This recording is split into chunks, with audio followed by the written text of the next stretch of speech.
Hey guys, Metagross Freak here, and chances are if you have any of the new Bionicle sets, you probably have noticed that if you're combining things, you have a lot of extra pieces. Like I mentioned in my Protector of Jungle and Protector of Fire video, I actually have been looking at Dr. Scorpion X's videos, which I'll probably link in the description below, about combining Toas with protectors to make a cool new combo. However, this leaves a lot of extra pieces, and so looking through this bin of all my Bionicle 2015 pieces, I thought, can I build something out of this? Not only that, but we have a new revelation of Bionicle news. First off, we've learned that the Lord of Skull Spiders does not use his golden skull spider mask in order to control them. He actually controls his skull spiders using psychic powers.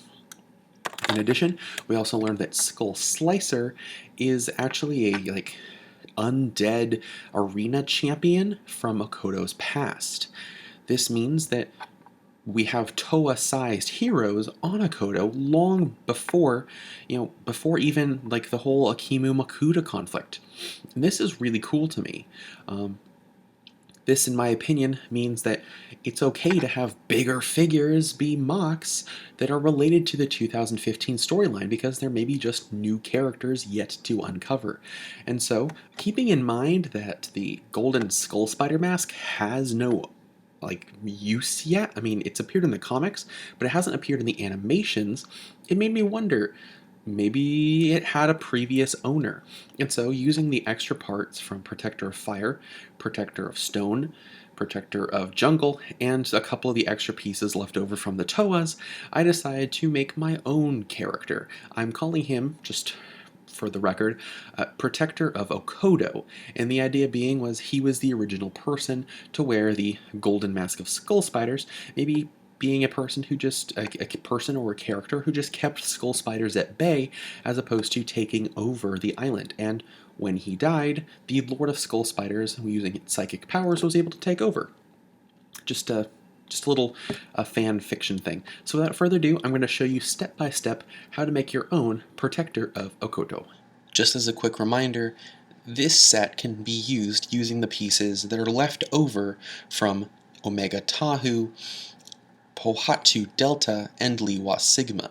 So if you want to find out what pieces should be left over, I would check out Dr. Scorpion X's combos to find out how to build those models. That way you then have the leftover pieces. Or, if you want to make your own models, you can just pull the pieces out of your collection and then, based on what's left over, try to make your own combos. It's really up to you. But for the mask, you can use any protector mask and any skull mask. However, because I have Lord of Skull Spiders, I decided to use this golden mask because, well, it doesn't have an owner yet. To build the torso, you're going to need one armor add-on, 4 smaller plate pieces, 2 protector bodies, and one of these cool, 3-sided connectors. Starting off, I take my connector and I put it in on the lower half of one of the protector bodies, and then I take the upper part of the protector body and put it like that. So as you can see, these are staggered, and that's because these will become the shoulders. Now, if you remember from Protector of Fire, he has 2 armor pieces facing in and 1 facing down. However, because of the way the armor works, I'm instead facing it up. You're going to take your little protection guard piece, and attach it here, facing up. That should fit in nice and dandy. And then lean these pieces in to make the chest similar to Protector of Fire. And then last but not least, you can put in this back armor piece, either facing up or facing down, whatever is your preference. I like to have it facing up because it kind of protects the back of the neck area. Similar to how the torso is inspired by Protector of Fire, these legs are inspired by Protector of Stone. To start off, you need 2 of these friction pieces. You need 2 short limbs, 2 long limbs, some small armor pieces, 2 feet, and optional is these cool spikes. I have 4 of these little tiny teeth and 2 of these larger fang pieces. Without further ado, you these are pretty easy limbs to set up. Set up like that. And both limbs are symmetrical, so if you have the pieces, you can easily just pop them together like this. There you go. Now for the armor, I have the plate part facing downward. However, if you want it pointing upward, it's up to you too.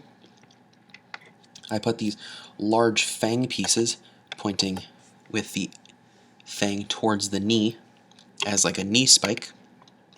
And then, again, this is optional, I put these small little fangs below the knees and one on each foot right where the toes are.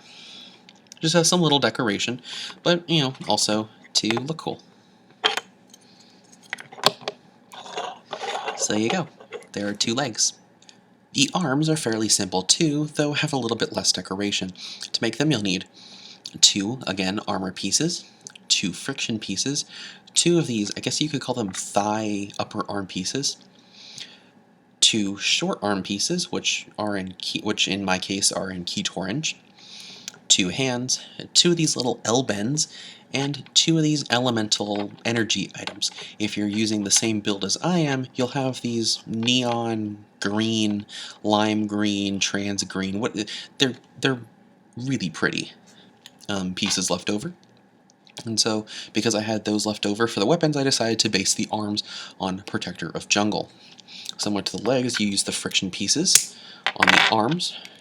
And this is also to help with the pose too, because the limbs are kind of short, especially the arms, because you're using the really long leg pieces. And so to help make up for the lack of height or the lack of length, you're putting these in here. You need 1 fist facing down and 1 fist facing up. That way you have a left and right arm. And I like to put the armor on the outside of the arm with the flat part pointing upward. That way you have armor on the outside of the shoulders rather than on the front. To make the weapons, it's really simple. Simply take your bendy tube piece and put it on the bottom of the hand. I originally contemplated putting it on the top of the hand, but I want it to look more like these energy blade kind of weapons rather than some kind of bizarre green lightning gun. Whether you have the energy pointing down like a saw or pointing upward like some kind of cool force lightning is up to you. However, I prefer to have it pointing downward, like on this one, rather than having pointing upward, because this one looks more like it's an actual weapon. Meanwhile, this one looks kind of this one looks more bizarre. And that's it for the arms. Now it's time for the head. Because of the way that neck sits, you actually need to have a slightly longer neck in order to have more articulation. Plus the fact that you have kind of a bigger figure, and kind of a figure that I consider from like Okoto Legends, it's okay if you don't have a normally proportionate bionicle neck. And so I'm taking one of these, I guess you could call them hands with a ball pieces, and putting it on the bottom of a normal skull.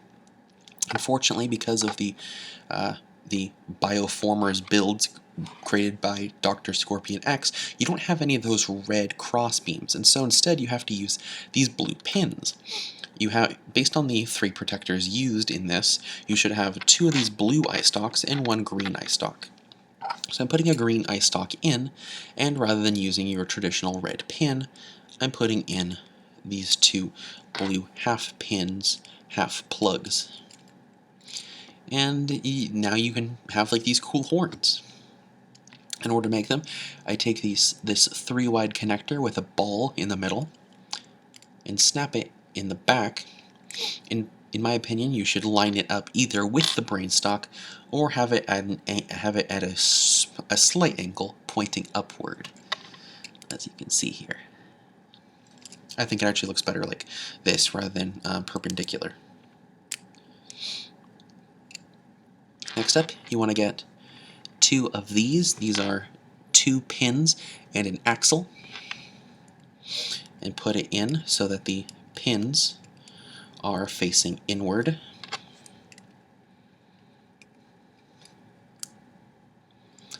There you go.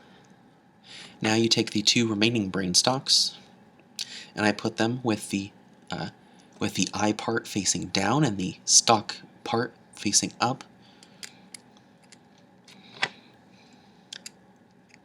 And there you go. From the side, you've got these cool little antler type things, and it looks really good with, like I mentioned earlier, any protector mask or a skull spider mask. However, I'm using the gold one.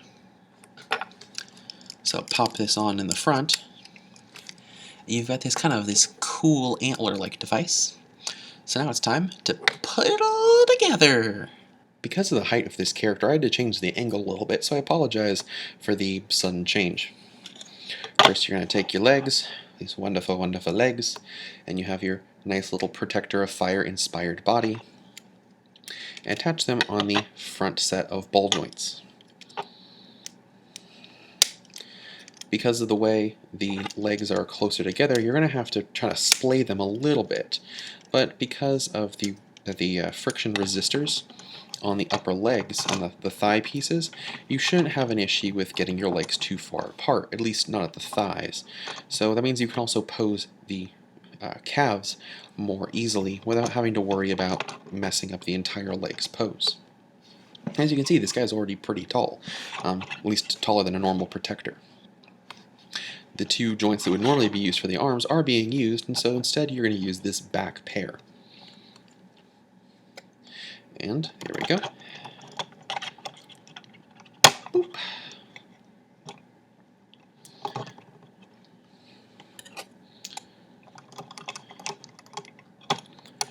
Boop. There we go. And last but not least, for the head, you put it right here in between the 2 red pieces, and there you go. Your wonderful, wonderful head. So now you have a cool little guy who has these, stone feet. He's got the air arms. He's got these powerful, well, technically in canon, the bow of Protector of Jungle is referred to as an elemental air flame bow. So I guess you could consider them a fusion of both fire and jungle, which is pretty cool. You have your Protector of Fire inspired body, and you have a cool little headpiece, which is kind of unique, using brain stalks as horns.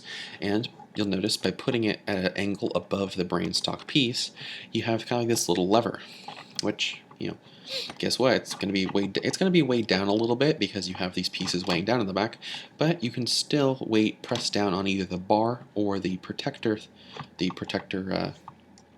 brain stalk, and pop off the mask, though it will be a little bit more difficult because of the bar.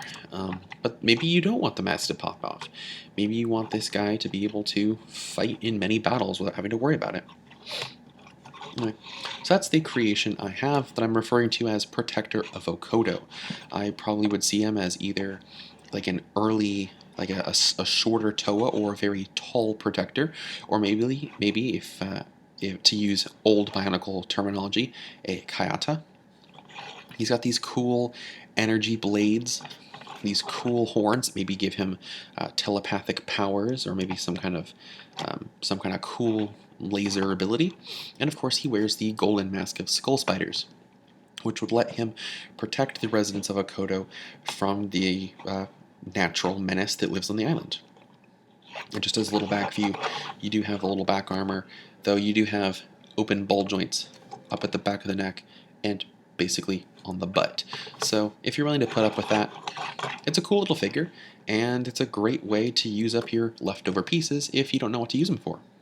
Until next time, I'm Metagross Freak, and I hope you liked this idea as much as I did.